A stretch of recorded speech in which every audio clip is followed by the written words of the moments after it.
Hello, everybody. Welcome to the Energy Realities podcast. Sorry, I can't talk. I'm David Blackmon. It is my week to I guess, pretend to be the host of this thing. And with me so far are Dr. Tammy Nemeth up in Canada today. It's such a beautiful scene out there. Tammy, how's everything? It's beautiful. We had rain yesterday, which is good, and now it's supposed to be hot for the rest of the week. So getting ready So, for it. what is hot? What is hot in Canada in the last day of June? It's supposed to be, I think, upwards of 28 to 30 degrees Celsius. Oh, wow. So that actually is hot. Yeah. That's That's approaching what, 98 Fahrenheit? I don't know. It's pretty 96, warm. 98. Yeah, that's Uh, warm. That's very warm. that's typical That's for Texas. Yeah. summer in Saskatchewan. That's for sure. Wow. Wow. Mr. Turley, Stu Turley is with us in Oklahoma at his bunker, his on the lake bunker there in Oklahoma. How you doing, Stu? I'm doing fabulous, David. I am sore. I actually put in 1,300 pounds of cement at my shop for a footing to get my backhoe so I could get into the shop to work on it. So which came first, 1,300 pounds of cement or working on your backhoe? I don't know. Either one I don't want to mess with. I trimmed some crepe myrtles this weekend. That's the extent of my manual labor these days. Uh, well, thanks everybody for joining us. This week we're talking about, there's just been such a slow news period of time that there isn't much to talk about these days. But today we're going to talk, I'm just kidding, of course. Today we're talking about what ought to be the hottest topic, frankly, related to energy these days, which is geopolitical issues and oil. And really, it's more than just oil. It's oil, it's natural gas, it's LNG exports, it's nuclear, it's renewables, it's China building 94 coal plants a month or some crazy number like that. Um, and it's all tied up in events happening around the world, including of course, in the Middle East, where we just had a 12-day war between Israel and Iran, with the United States jumping in to, I guess, effectively kind of end it, at least for now. It's happening in Europe. Everything that takes place in Ukraine has implications for global trade, and in fact, I mean, I think some really keen, smart people like Daniel Yergin would tell you, and Stu Turley, by the way, would tell you that the Ukraine war has had the impact of frankly, reorganizing global trade relationships and geopolitical relationships all over the earth. And energy is a big part of it, of course, because oil is the most traded commodity on the face of the earth and has been for over a century now. And I just think this was a great time to hold this discussion. I mean, we even saw it, I think, energy playing a significant role in the outcome of the NATO conference last week, Yeah. when every country but Spain agreed to raise their what they're referring to as national security interest spending to 5% of gross domestic product. Um, Seems like a big lift to me. I'm sure President Trump would be thrilled if everybody gets to 2%.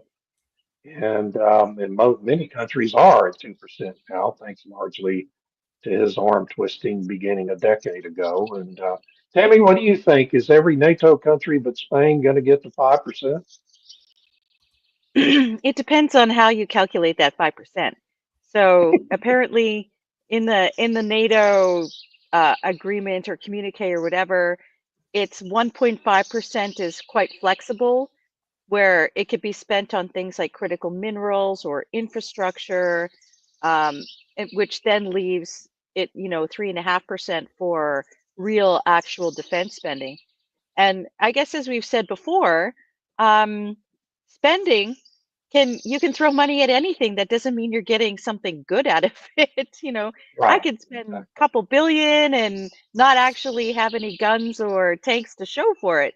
And then there's also the climate element of it. And in the EU is still doubling down on ensuring that they're responsibly sourced or in alignment with their climate pledges. And so I don't really understand how that works because jets or tanks or weapons and so on, it requires a significant amount of emissions to create them. And when you're using tanks and jets, they emit a lot.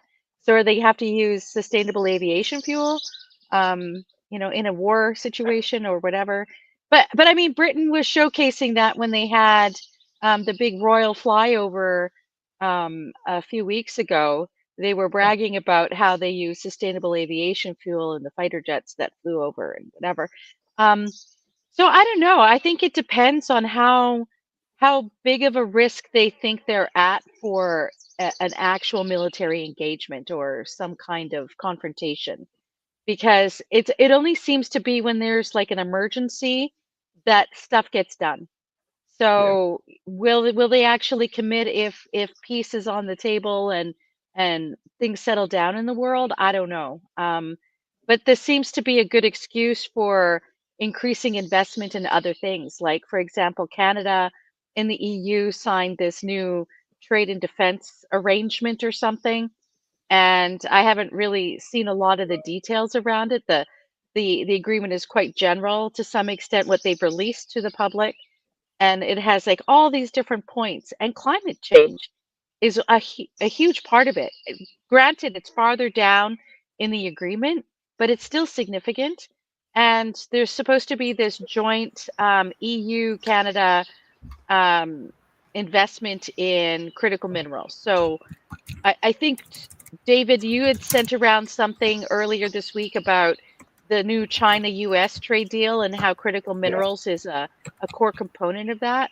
And so when we talk about energy as a whole and defense procurement and whatnot, critical minerals are a key part of that. And so if you look at how long it takes to actually put these kinds of things into development and actually producing things, it takes a while. There's a bit of a lag between, oh, we're investing 22 billion in critical mineral infrastructure, and from when a company puts forward a proposal, runs the regulatory gauntlet, and then eventually starts producing things. So my understanding is that there's a couple of mines and processing facilities that are supposed to come online in 2027, for at least in Europe and maybe a little bit in Canada. So we'll see where that actually goes. And in the United States, I don't know. I mean, is it possible to actually get mines approved and built within a reasonable amount of time?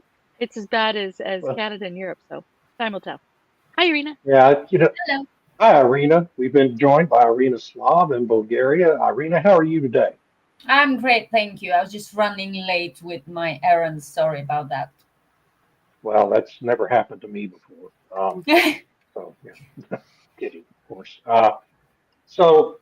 We are talking, of course, about geopolitical issues and oil, and we have been kind of rehashing NATO's agreement last week among all the countries except for Spain, of course, to raise their national security spending to 5% of GDP, um, which seems like a big lift. And I wonder what you think about that. And also, does anyone really understand why Spain is a holdout on this?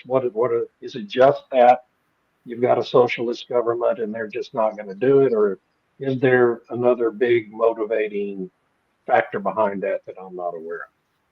I don't think anything good about this. I mean, we're giving money to people, and we're giving money for things that nobody really needs.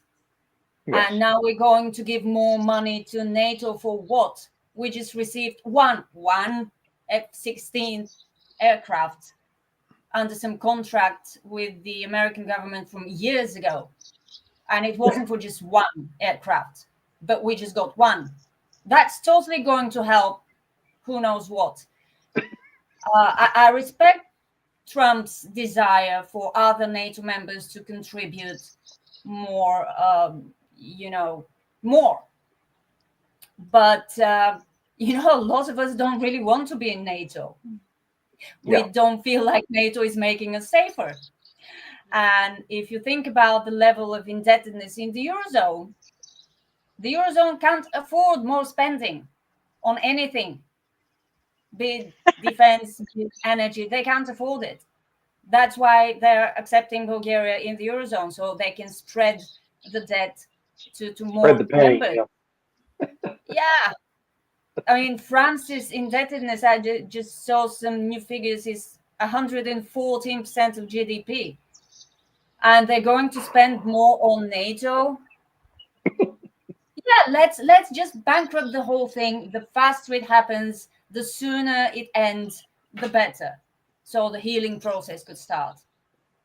That's so basically Spain is the smart company in this country in this equation. Spain is being amazingly realistic, I think, which is there you go. uncharacteristic of its government.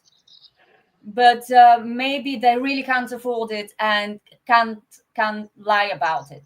Maybe that's why they're saying it. Stu, what do you think? I think there's so much to unpack from what Tammy, Irina, and you have already said. We're off and running here. I apologize. I had the wrong slide deck up there for today. But I'll tell you, the United States, it's about China's dominance in not only the rare earth minerals, but in critical minerals. It's the processing. And there are two stories that are critical. This one is from S&P Global. Now, when you take a look at this eye chart, the United States actually got a germanium processing plant online, and it is going to be able to take care of 50% of the germanium, which is important for military building that we were just talking about. And Tammy, you were bringing up a very great point. Sorry for being nice today.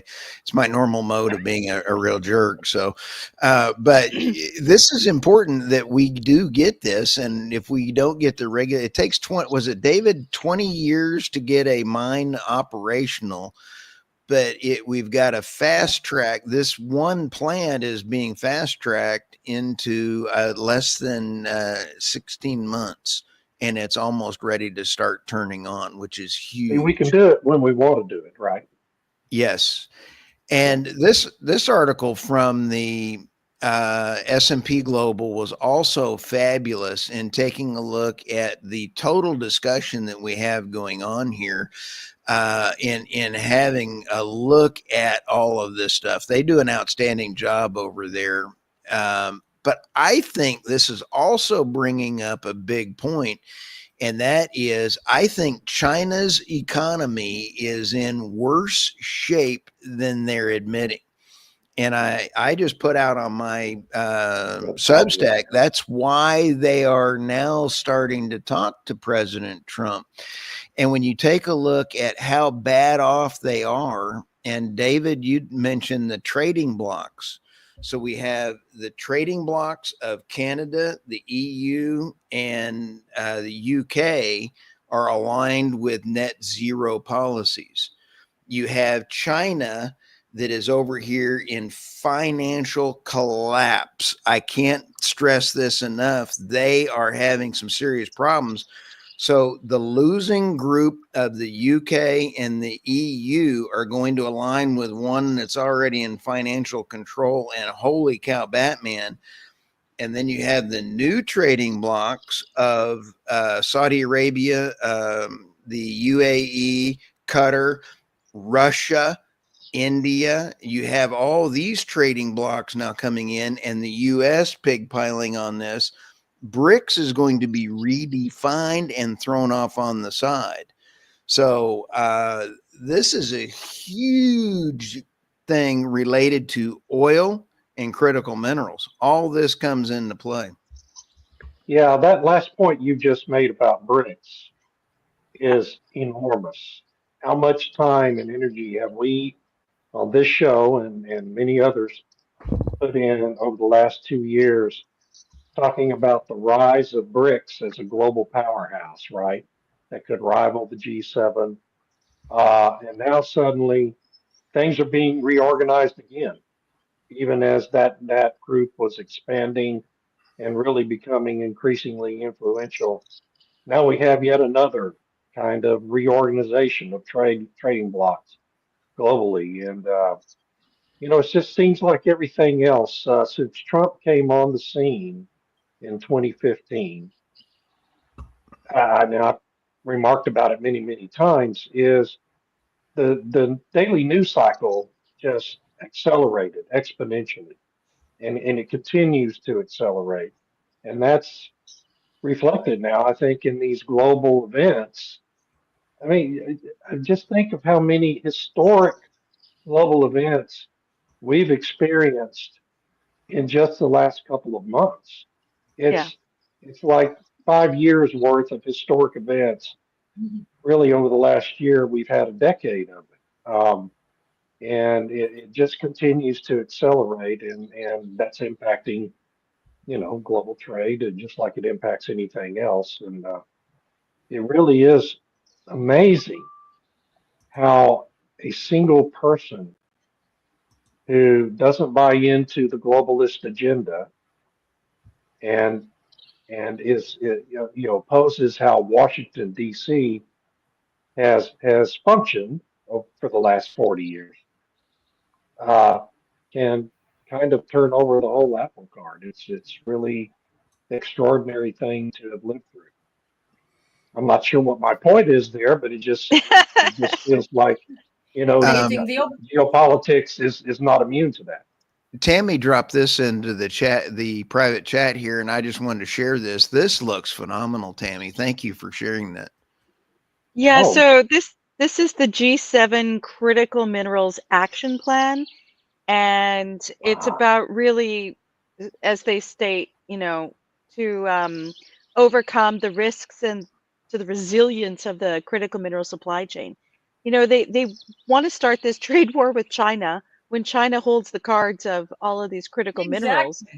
I was like, well, what are you doing? You've been giving away all your weapons to Ukraine. You need to rebuild them. And you need all these critical minerals to do so. But China controls the production and especially the processing of them. And so one of the things that they identified in the G7 is here, this is funny, coordinating responses to deliberate market disruption. So as we saw, say that again. I'm sorry, I got tickled. So coordinating responses to deliberate market disruption. So that would be like when China will flood the market. So a company will invest all this money to do mining of a critical mineral. Yeah. Then China waits for them to spend all their money. Then they flood the market so that company has to go bankrupt. And they did this for that mine in the United States. I'm trying to remember which. David, do you remember what critical mineral that was? It was that it was in Michigan. And I'm drawing a blank. I'm drawing a blank. Minnesota, the one in Minnesota. Yeah, the one in Minnesota. Yeah. And I can't remember the name of it, but yeah. And that was So, 3 years right. ago. Yeah, it was, actually, 2 or 3 years ago, they invested all this money to develop this supply chain for this particular critical mineral. And the minute it was operational, China flooded the market and crashed the price so that the company had to suspend operations and try to find a buyer or whatever. So now they're with the G7 agreeing that when this kind of thing happens, they're going to have a coordinated response. I don't know what that means in practice. What will be this response? Right. Go ahead, David. They've all intentionally handed this off to China. I mean, China dominates because all those G7 countries 40 years ago made the decision. We wanted China to have to deal with all these dirty industries, mining and processing, all this stuff, right? And so that's the reason China's dominant now. And now suddenly they're taking a step back and say, oh boy, did we mess up? What do we do now? Right? I mean, it's just so, I don't know, it's so ineffective.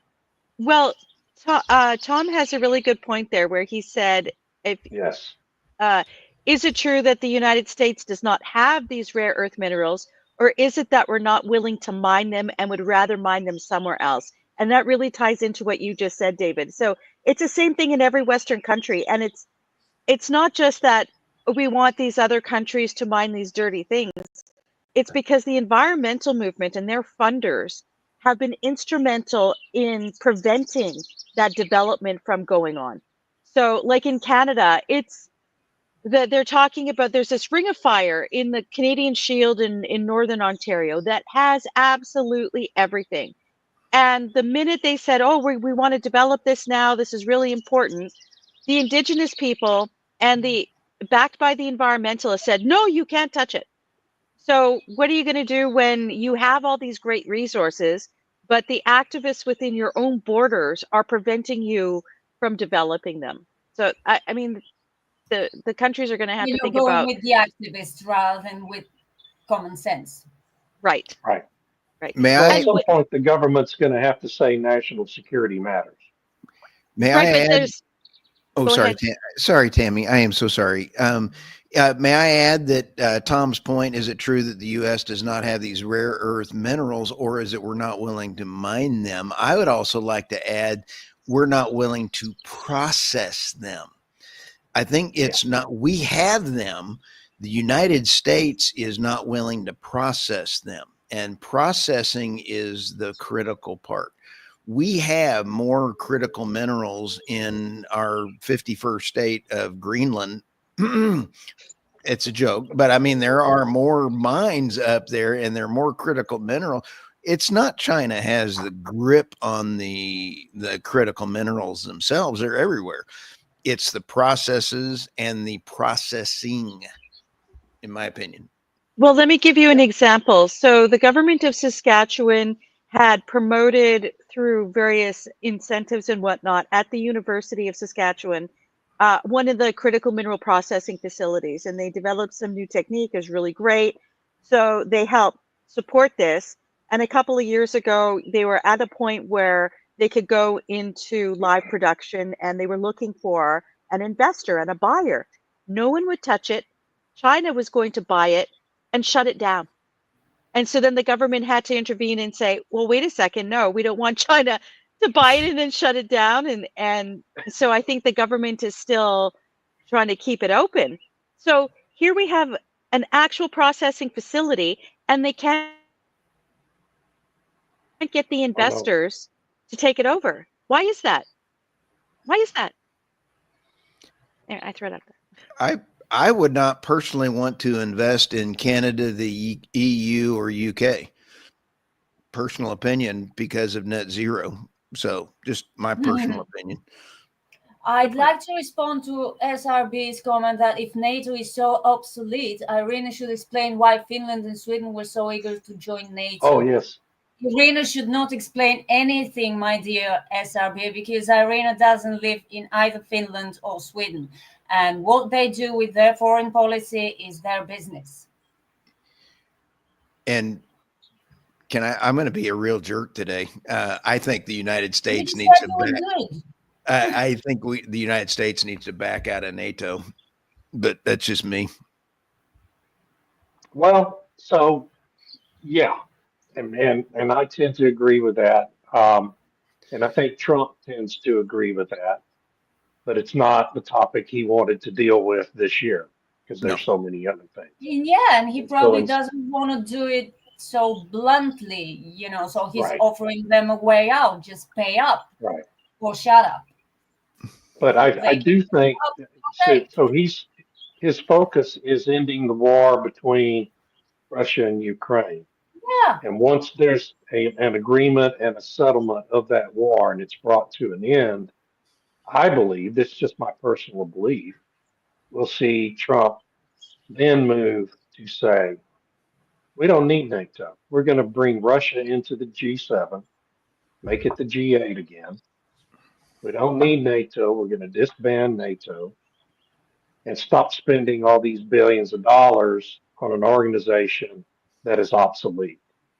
That's what I believe will happen over the next year or so. And in the meantime, it was politically smart to do what was done, and that is reach this deal to ensure every country is contributing as it had promised decades ago to contribute, and except for Spain, which I guess gets a pass in all of this.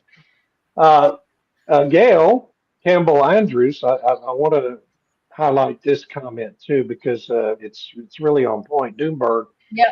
uses a phrase at the speed of China. G7 and other plans don't consider the time element of these plans. Yeah. That is Yeah. true, and that just goes back to the fact China is not a democratic country. It's not a free country. It doesn't have real elections in the same sense that we have elections and democracies in the Western world. China is a command and control economy, and its government can move the people in whatever direction it wants to move them for as long a term as it wants to, unless and until the people decide they've had enough and rebel. So Did you just we can't do that. implicitly include Europe in democracies and free elections, David? Well, yeah, I mean, nominally, there's still free elections. Yes, The appearance of it, that's yeah. the pretense. Appearance, That's the yeah. pretense. Yeah. Yeah. I would Those are add the for, official talking points.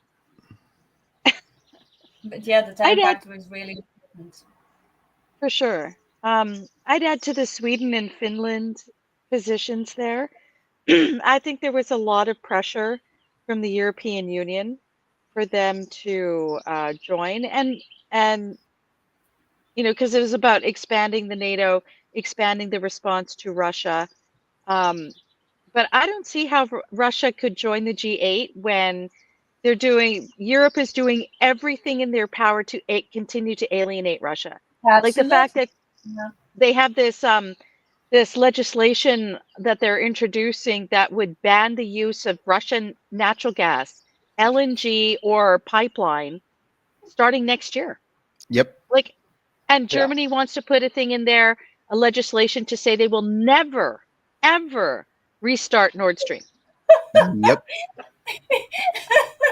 It's I know, one of my right? stories for today. Yeah, never ever. They're going to ban it in every way they can.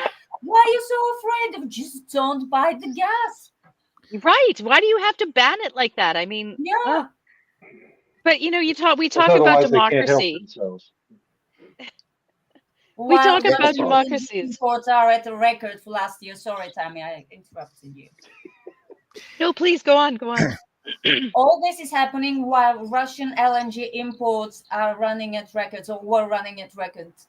At record high last year, and the story I had for today explicitly stated that the German government says that no Russian LNG enters Germany via its import terminals. Yeah, it's entering via pipelines after being regasified elsewhere. So what is your point? It's really embarrassing to watch, to be honest, and they keep at the sanctions and they're not doing anything. Well, Irina, it's like Germany saying we're not going to have nuclear, but they take nuclear power from France. Exactly. Yeah. Actually, there's a great precedent for this behavior. Tammy, I think your excellent points just prove my statement that the new trading blocks are going to happen. And the EU is doubling down on stupid, and so is the UK. So there are, and until Trump, so was the US. I couldn't agree more. You know what the difference between the same club. You know what the difference between the EU and the US is? No. Trump. Yeah.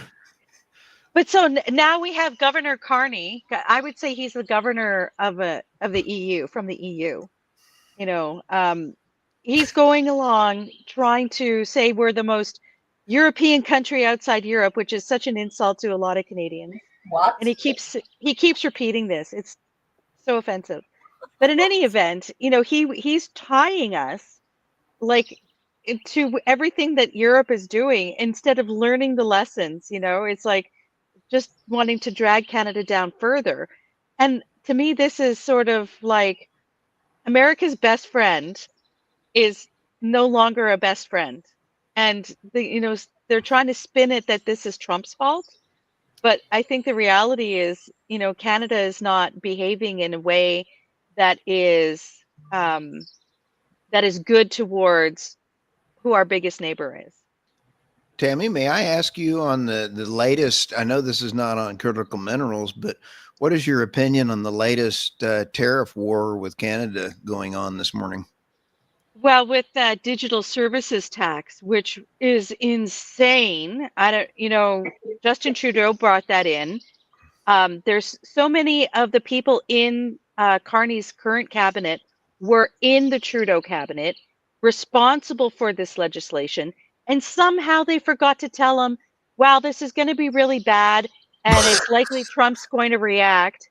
And instead it was going to start today, where all of the tech companies that operate, the American ones that operate in Canada, like Meta, Google, Apple, would have to be paying something like 3% of their revenue to the Canadian government or something. I mean, it was an insane amount, retroactive to 2022. So the government was looking at several tens of billions from these companies.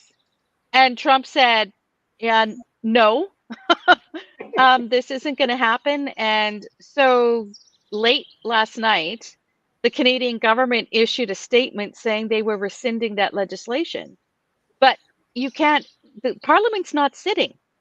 So they said, we're not going to collect the money, but Parliament isn't sitting. So much for rule of law.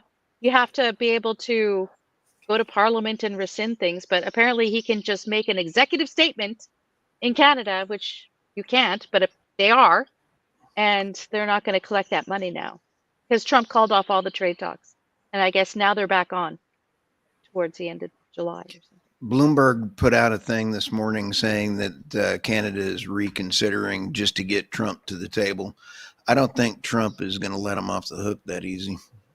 No, I mean, the statement was they were rescinding the legislation. They were going to. Yeah. Now, Parliament doesn't sit again until I think September. I mean, they had this huge long summer break. So I don't know. I hope that they actually do, because that tax is just insane. Well, the retroactive nature of it is just so offensive. You know, we've tried to do retroactive taxes. There's been a couple of times in recent history. Congress has, in fact, Congress did do one tax break during the George W. Bush presidency, retroactive to January 1st of the year the bill was passed. And then there have been a couple of other efforts, one in the Obama years that the Democrats made an effort to do a tax increase that was retroactive over a year, and that failed. The very nature, the very concept of a tax increase that's retroactive is just offensive, I think, to the minds of free people, right? Who think, at least believe, we're living in a democracy that has rule of law. And I think that was a real critical misstep that the government made in Canada on that. What do we got here? Americans use the word talent to identify the necessary employees, such as in engineering and tech/engineering. In Canada, talent is not marshaled for energy or mineral projects. Yeah. Wow. Yeah, and I think that's true in the EU too, right? I mean, largely. But Gail brings At up a least, great point, David, in that when I've tried to do oil and gas work or going up into Canada, I have to hire a Canadian to stand next to me to do my work. And it's just pretty crazy when you consider the work rules in Canada. Yeah, I mean, that's been around since the 60s, and a lot of it has to do with, America is much, much larger than Canada. And there's this fear, and it's particularly as we see with supply management, which is there's this cartel that runs the dairy industry and the poultry industry in Canada. And they're afraid that if we just open things up, America will dominate us in everything. And there will be no Right. Canadian companies, right? This is the fear. And it's like, well, why don't you, if you undo the regulatory shackles, Canadians would be able to compete. But there's all of these rules. And I know, like, in the 70s when oil and gas development was going crazy, and they were trying to nationalize stuff, they put in all these rules, like you just said, Stu, where Canadians, there had to be X percentage of Canadian participation. And if you're dealing with stuff, you had to have a Canadian there and so on. So, yeah, it's an issue. Grand Finale has a comment there that Canada was on the cusp of voting for a conservative Pierre Poilievre, and then Trump scared them off. Yeah, you I know, think that's fear. right. Yeah, fear is a powerful motivator, and it was weaponized by the liberals, and brilliantly so. As much as I don't like it, but it was tactically a good move. But yeah, a Yeah, I pity. mean, a lot of people think Trump did that intentionally, but I've never seen a great explanation what the motivation for him doing that would be, but maybe he did. Yeah, I don't know. All it did is now we have a guy who wants to have closer ties with Europe, and Yeah, that's, you know, I don't see how that's a benefit for America, but whatever. Okay. I don't either.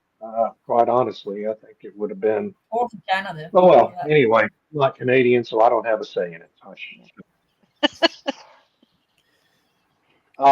So I think it's probably we're at 37 minutes in. It's probably time to wrap this up. Does anyone have any final comments on our topic of the day before we move on to our articles?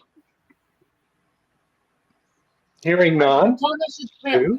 pay more attention to the time factor that Gail mentioned. They really should. Yep. And I Yes. think the critical mineral part of it is so, I don't want to use the pun critical, but I think it's also an underlying thing. Just as in China, they've had 400 of their 500 car manufacturers go broke. 400 of them go broke. So we're talking some serious issues, and it's related to critical minerals. There is no energy transition or electrification without critical minerals. So it's all related. Yeah, and Yeah. Stu, was it Stu or Tammy made the point that China's economy is not as healthy as they like to pretend it is? Tammy, was Yep. that you or was it No, I think Stu? that was Stu. Okay, that's a great point, and I think it's exemplified, illustrated in the level of tariffs included in the agreement between China and the United States. The United States is going to levy a 55% tariff on Chinese goods imported into the country. China gets to levy a 10% tariff on U.S. goods coming into China. That's an enormous disparity. And I think it kind of illustrates which company was most interested in getting that done at the end of it, or was their economy was in more distress than America's economy was at that point in time when that deal was made. And, I mean, in the United States, we don't have any inflation at all. It's disappeared from the conversation. Employment remains strong. Economic growth kind of stalled in March and April, but has begun to pick up again. Whereas in China, I mean, you don't know. You can't know what's really the truth is because you can't trust any of the numbers coming out of that government. So Yeah. anyway, My final comment on the critical minerals aspect is that in Chicago in September, they're going to be doing a conference on critical materials and minerals. The G7, and I think they're also going to maybe include South Korea, India, maybe Australia, because Australia also has a lot of minerals and mining and whatever. One of the interesting elements that I failed to mention is that the EU, for their critical minerals, what they're focusing on is circular economy. and how you can recycle the existing ones so that they don't have to invest in mining and processing of new ones. They're really focused on, let's just recycle a bunch of stuff. So, yeah. Gail, again, we love Gail. By the way, Gail, thank you for being such a regular watcher of the show. This is from Gail. I had a highly diversified employee team, but when I applied for funding our green project, I received a 0 on the DEI rating. This was Canada. Yeah, you have to meet all of these DEI checks in order to get government matching of different investments, especially for green initiatives. But you have to be not only how green it is, but how woke it is. And none of those things have changed. And professional credentials, experience, knowledge, this sort of stuff, that doesn't matter? That's farther down the totem. Of course. So like, for example, at universities, when they're applying for a lot of the funding at universities in Canada is through these government programs. Like they set aside this money and then you have to go to a committee and get your stuff. But for these research projects now, they have a list of all these DEI boxes you must check in order to qualify for academic funding. So yeah, it's not, I don't know. I don't see how you get innovation with that. David, I want you to respond to this one. I think this is important from Grand Finale. Yeah. David, are you serious regarding the inflation and unemployment? You're kidding, right? Don't tell me you believe those government numbers. David, before you answer, I'd like to say I believe no government number, but I believe this administration better than I believe the last administration. So I apologize. Okay, you just gave my answer too. Yeah, no, and I believe from personal experience that inflation has, at least as we knew it under Joe Biden, has gone away. I mean, you just go to the grocery store. I'm paying $3 a dozen less for a carton of eggs, $1 less for a loaf of bread, $1.50 less for a gallon of milk, and on and on and on. Yeah, I mean, people, it's hard to believe we've forgotten just 2 years ago when every time you would go to the grocery store, 3 days after your previous trip, the price of everything had gone up. I mean, yes, no, that's disappeared from the public conversation. Whether it's disappeared entirely or not, who can you believe? I don't know. But what I do know is I don't hear anybody at MSNBC and CNN talking about the price of a carton of eggs anymore. And that's why, because the prices are going down instead of up. But I want to thank Robert. Speaking of regular viewers, we appreciate Robert De Domenico brought up a subject that I had forgotten about, but we predicted a week ago where the oil price would be today. And he says I was spot on. Well, because I predicted $68 a barrel. But we were talking about West Texas Intermediate price, not the Brent price. And the Brent price is about $68 today. But WTI is more like 65. So I was a little off. But yeah, it got lower, didn't it? Yeah. Anyway, thank you, Robert. I always love to say I was right about something because it doesn't happen that often. I disagree. Average fast food price. Okay, grand finale, we're going to have this argument. The average fast food prices are $18 for what? I mean, yeah, they were $18 3 years ago too. So what's the point? I don't know what the point is. I mean, I had to stop ordering, out from McDonald's 3 years ago because prices have gotten crazy. I mean, insane. But I haven't seen them go up since then. So again, inflation. Fast food prices are not how inflation is measured. I hate to tell Grand Finale that, but fast food prices are not a measurement. Yeah. Anyway, moving right along. The pressure on minimum wage, raising the minimum wage in parts of the country has been a big factor in that.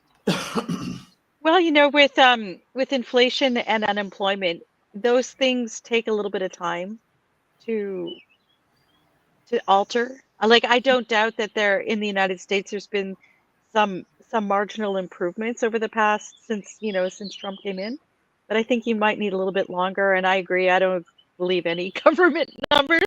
They all seem to be manipulated to, for whoever's in power because they want to make themselves look good. And I know in Canada, the groceries are still incredibly expensive.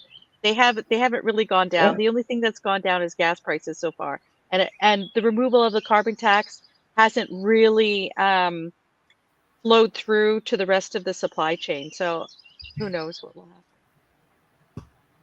Okay, Funny are we how that moving works. on to the stories now? Yes. Articles, Okay. stories. Yeah, really quick. So my stories here, the first is from Irina, actually, where she had this great Substack on this desert project where they were going to build this massive electrical interconnector from Morocco to the UK. It was going to cost $1 bazillion, whatever. And the UK finally pulled the plug on this 24. They were going to invest 24 billion into this desert power project or whatever. And it's interesting because Irina in her Substack had linked to this academic study where they were talking about this global energy interconnection that China's been pushing since 2015. And then they highlighted in that article about how there's this massive interconnection between Morocco and France and how great it is. And they could be No, able to do Morocco this. and Spain. Oh, sorry. Morocco and Spain. You're right. It's nearer. Yeah. That's right. Under the Mediterranean or whatever. And they're talking about how many megawatts. And like, megawatts, that's not very much. Right? It's like, Yeah, if really? you're not getting to gigawatts, you're not doing anything. Right? Right. And you're investing all this into these undersea cables that are, easily disruptible and everything else. And why would you want to create this global system that's vulnerable? If you don't have your own electricity production, and you're reliant on all these different interconnects, it just takes one fault and boom, it's like several countries or states or whatever end up being out of power because of one fault in this thing. So not the best plan in the world, but China's still pushing it, and I find that interesting. And the Global Energy Interconnection Development Company, or GuideCo, it for the longest time, Stephen Chu was involved with that project, and he's the former U.S. Secretary of Energy under Obama, and he was working with this group. So I think under Biden they were trying to revive it. China's still trying to bring this back because Europe's in trouble and everything else. So I'm glad to see that the UK is pulling their money out of that. I'm concerned though because they're talking about a transatlantic electricity interconnection now.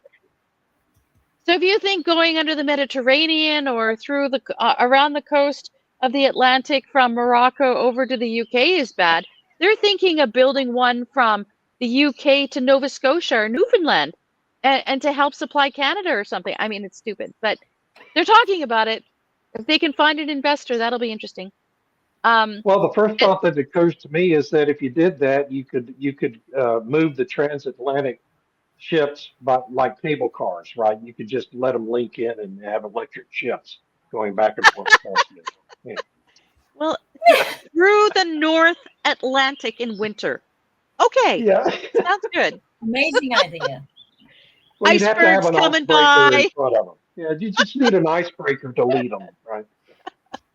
Push those You power icebergs that out of the way. Yeah, it could be an electric icebreaker too. Yeah. Well, hey, Russia has nuclear ones, so technically that's electric, right? Yeah, there you They're go. nuclear icebreakers. But very Yeah. technically, for being honest. Russia has six nuclear icebreakers, and they're looking to build another 8. Wow. And Well, they're Canada's gonna still talking because about it. there's a lot of oil up there.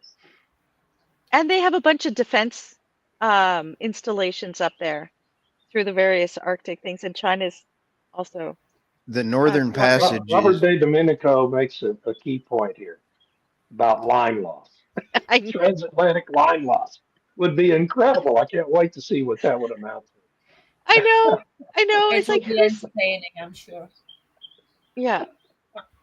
Okay, so then the other story here is the Senate adopts Carney's fast track major projects bill well before Canada Day deadline. So they introduced, Parliament was sat for like a couple weeks, and they decided to push through legislation without real consideration of it. And so Carney had introduced this bill in order to bypass, to expedite projects that are considered of national interest.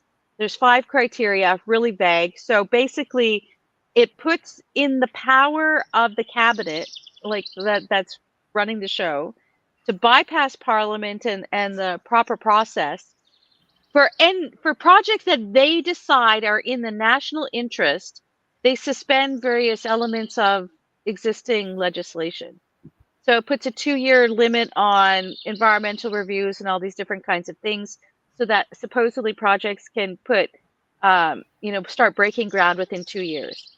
I'll believe that when I see it. And basically, all of the existing legislation that makes it a nightmare to try and get anything built in Canada has not been removed. None of it. It's all still there, but it allows the cabinet to act like a dictatorship, really, and pick and choose which projects will be promoted and which ones won't.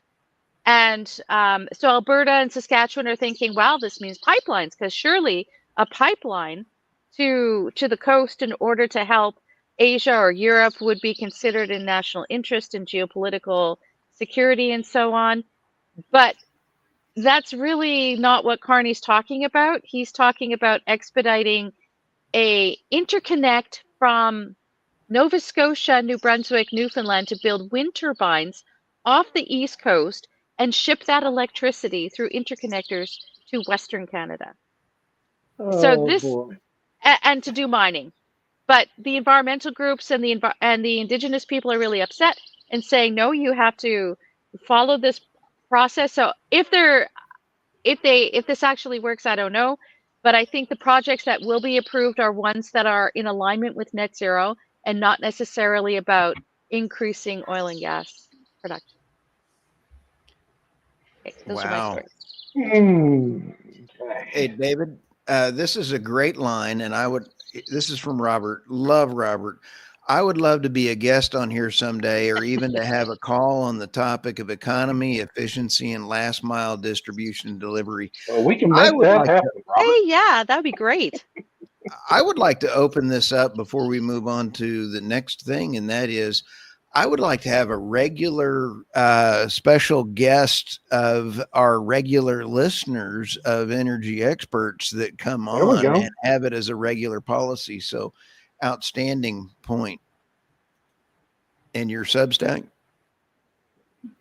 Right. So you can find me on my website, thenemethreport.com, but I post all of my different writings and whatnot on thenemethreport.substack.com. And I haven't been posting very much because I'm on holiday. So next week when I get back, I'll start publishing regularly again. Oh, it's my turn. Let's see here. Well, we already talked about the one on the top right. Trump announces U.S.-China trade deal. I talked about the disparity in the tariff percentages under that deal. It seems kind of one-sided in the United States' favor, and that's what can happen when the United States has a president who understands the concept of leverage in negotiations. Second one is the Senate version of the big beautiful bill. Took a surprising turn. Instead of allowing wind and solar subsidies to continue forever, the bill kills the subsidies and imposes a new tax on them. That was from my friend Ed Ireland, the wonderful guy who is teaches energy at TCU here in Fort Worth. And he's right. Suddenly, Friday, sometime late Friday night or early Saturday morning, the Republicans in the Senate decided they wanted to actually cut some spending and put in a new provision to quickly dismantle the IRA subsidies for wind and solar, which are just layered on top of a bunch of other subsidy programs for wind and solar that have existed for the last 30 years. Just complete waste of money and time and misallocation of capital. And I'm glad the Republicans are pursuing that. There's still several more steps in the way before this bill gets to the president's desk by July 4th, which I still believe will happen. And we can all keep our fingers crossed that new provision in the Senate version of the bill stays in there. So that's all I got on this, and made up a little time here. David, I want to just say that the amount of traffic that I've seen on the Senate version of the cuts has been glorious. People are panicking, and you take a look at the graph of the chart. I did it on the podcast for this morning for the news, and here is the ramp up of projects, and then All right. it's And the response of those industries to this provision tells you all you need to know about whether or not they are viable industries without those subsidies, because they went absolutely crazy online over the weekend about that. Yeah. They know that without those subsidies, their industries collapse. Period. And that because they're not viable.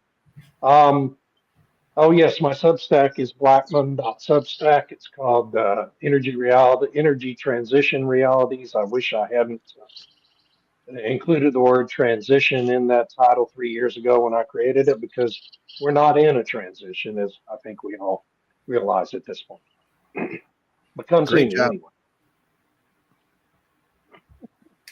Right. Irina. So we covered the first one, that Germany moves to block any attempts to restart Nord Stream. And that's because some German politicians are admitting the obvious, that that's cheap gas. But we all know this, so no need to dwell in. The other stories, I can't believe any of you guys didn't mention it. California should raise fuel imports, pause margin cap, regulator says. Which is what I think one of you gentlemen predicted will happen, because when Sure. the local refineries are forced to close, California would need to import fuel. And then this cap they wanted to force on refiners and fuel companies, they're removing that so they can survive and keep doing their business. Can you believe that reality is coming to California? But That's note, really note the quite a wording. story. Note the specific word that's used there, Irina. It says pause the margin cap, Yeah. Pause. not They're just remove it. pausing it. They're pausing Yeah. it, which Yeah, which it's means still an that none of admission these that it's not companies are working as planned, is right. it? Right. Exactly. Excellent point. Transition wasn't going fast enough. But when it starts going fast enough, we'll totally, ban all fuel. Yeah, Absolutely. yeah, it is a beautiful story. And my Substack is Irina Slav on energy, and I've got something lined up about metals tomorrow. I love your Substack, Really Irina. funny. It's really funny. Thank you. All right. Oh, by the way, California is a national security risk, and the diesel and crisis was manufactured. And not only that, Governor Newsom is actually a scam artist, and I truly would love to interview him. Not really. I don't even want to waste my time. But the UK, That would be a hoot. it would be if I would do it, but I'd have to make sure I go in and don't touch him, because I don't want to get an oil slick on my hand. Don't want to smell like sulfur, do you? Yeah. Oh no! Burning Ooh, sulfur. snap! But the UK car output hits a 76-year low. Green energy policies, not the Trump tariffs, were the problem on that. Yeah. And I'll tell you, California is, and Irina, your points were wonderful. But California is a national security risk for the United States, because we're going to see $10 gasoline and diesel. And it would not surprise me if Governor Newsom has a contract on his desk to buy the refined products from China and get a kickback. It would not surprise me. I don't have anything to base that on, and this is not an allegation. I'm just saying it would not surprise me. Yeah. I wrote this one this weekend on my energynewsbeat.substack.com, and the real story of the Chinese economy. It was a lot of fun putting that bad dog together. And you can always find me on the energynewsbeat.co or .com. And again, you guys are rock stars today. You guys did a great job. 2 additional comments. California is a communist in nature. Finale. I can't argue with that. And Robert tops it all off by saying That's California spot is an on. embarrassment. Yes. Spot And with on. that, our show is over. We've been here an hour. Thank you to everyone Thanks for the who comments. commented and asked questions. And I'm sorry I got a little intemperate there with grand finale. It was all in good fun. And everybody have a wonderful week. I look forward to seeing everyone here again next week. Thanks, Bye, y'all. everybody. Same time, same station. Bye-bye. Bye. Bye. Bye.